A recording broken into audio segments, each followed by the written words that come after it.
Oh, okay. Good morning, everybody. This, once again, experimenting, messing around with stuff.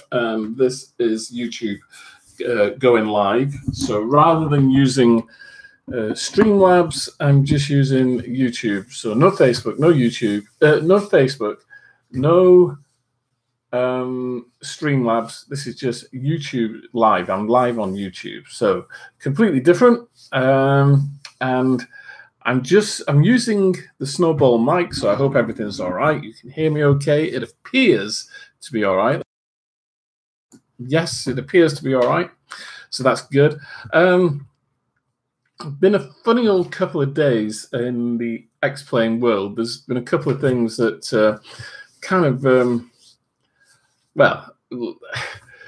there's been a couple of things that have happened just lately, and I'm a little bit, what's the word I'm looking for? Dubious.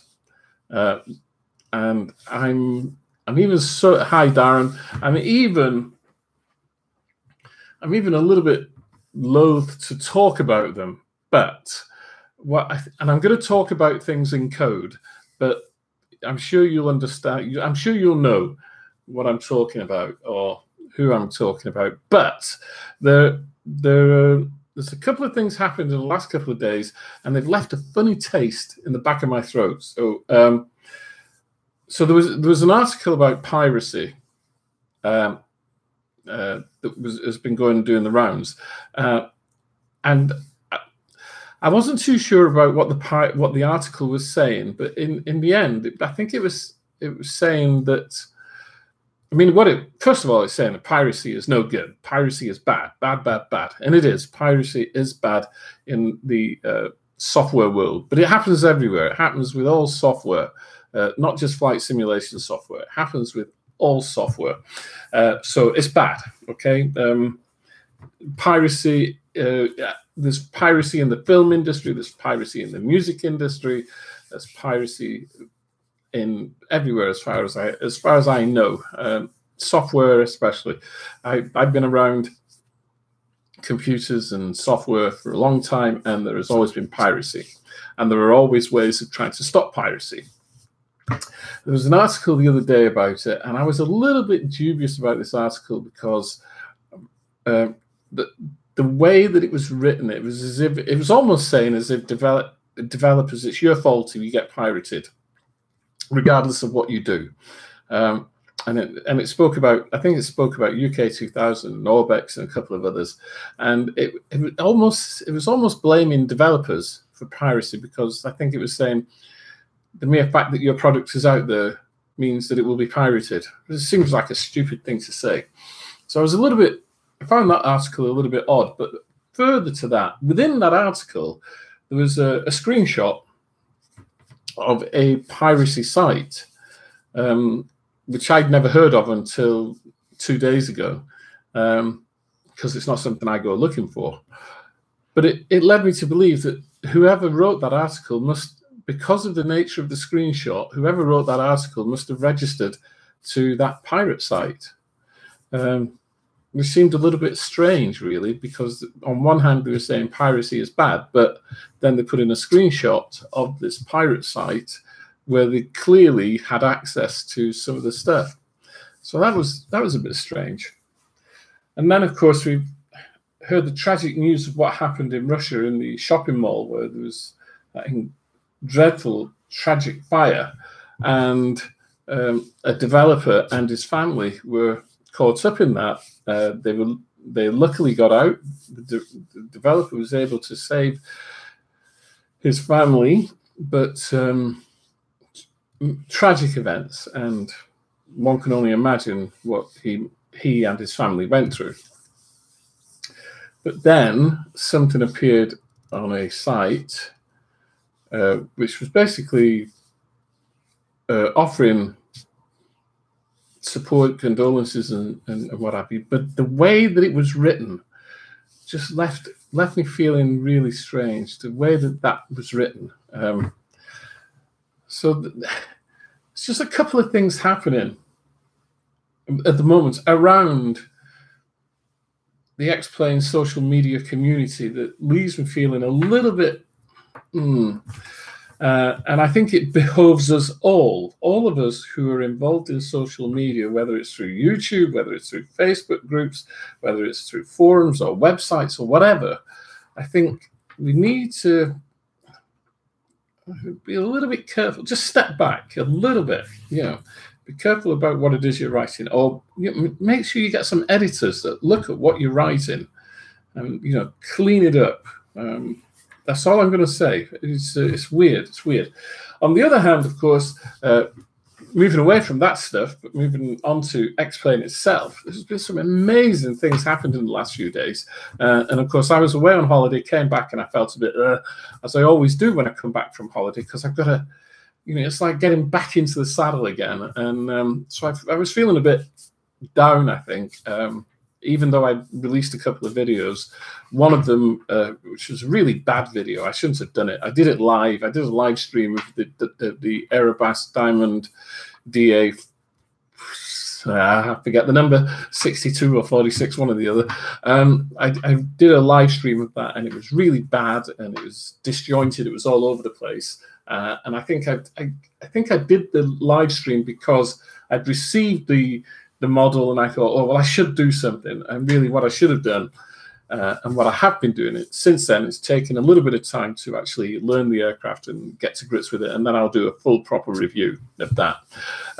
But previous to that, we had 3D Matterhorn, which I think was released the day before I went away on vacation, so I had no chance to do anything with that, but I did manage to put a video together for that, a proper video, when I got back from holiday. And not only did we look at 3D Matterhorn, but I also put a video together regarding Terramax and the new Urban Max that you can get with it for free. Now, Terramax is proving to be absolutely incredible, but you've got to watch my video, because I had an opportunity to speak to John Spann. John Spann and I had a voice communication on Saturday night over Facebook Voice. I had a long conversation for about an hour. He just got home, and it was about, I think it must have been about 7:30 in the evening here, and maybe 3 o'clock in the afternoon in New Jersey, where he lives. But anyway, we had a long conversation about Terramax, and he told me some interesting stuff, that he's working really, really closely and hard with Laminar to do all sorts of new things with Terramax. And the most important thing he said was that you've got to look at Terramax now as if it's Terramax 1.0. It's in the same kind of condition as SkyMax Pro was. Oh, no, it wasn't called SkyMax Pro. It was called SkyMax 1.0 when it first came out. And so what he sees for Terramax is continued development, lots of updates, and he's working on it constantly, to try and figure out a number of things, specifically the load time. So I discussed that, that I could take off from Cardiff and it's a nice bright spring day, but fly to Zurich or Oslo and it'd be snowing there. And if I was to use the auto feature, what would happen is that I'd get to Zurich and there'd be snow on the ground.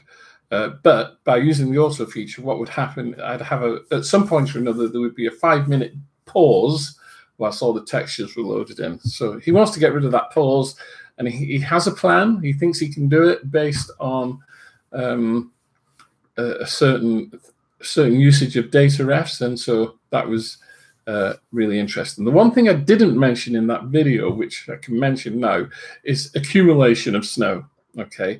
Because that's what, that's one of the things that we think we might like to see, accumulation of snow. So therefore, and this is a really crass example, but it could be snowing at one end of Cardiff Airport, and not, and not snowing at the other end of Cardiff Airport. And that is quite feasible in the real world, okay? Now that's what we call accumulation of snow. Or it could be snowing in Bridgend. No, it could be snowing up in Brecon, in the Brecon Beacons, and not snowing down here in Cardiff, South Wales. So that's accumulation of snow. The build-up of snow also, the accumulation of snow, so therefore it starts snowing and it builds up on the ground, okay? From 1 centimetre, 10 centimetres, 25 centimetres of snow. there is nowhere in the world that provides that kind of data, accumulation data. So no weather server anywhere in the world provides that kind of accumulation data. So no flight simulator that uses real weather data will have that data, because it doesn't exist. Nowhere does data based on accumulation of snow exist anywhere in the world. So it cannot be done.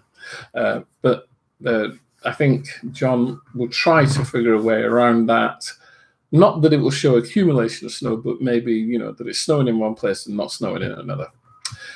Right. So that's all I want to say. The final word I will say, for those of you who've got XEnviro, and I mentioned this on the Facebook page this morning, if you've got XEnviro, please give Andre Shea back as much time as he and his family require to come to terms with the tragedy that unfolded around them and that they witnessed and was a part of.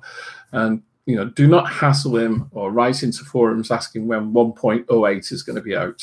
I suspect that he would like to take some time out to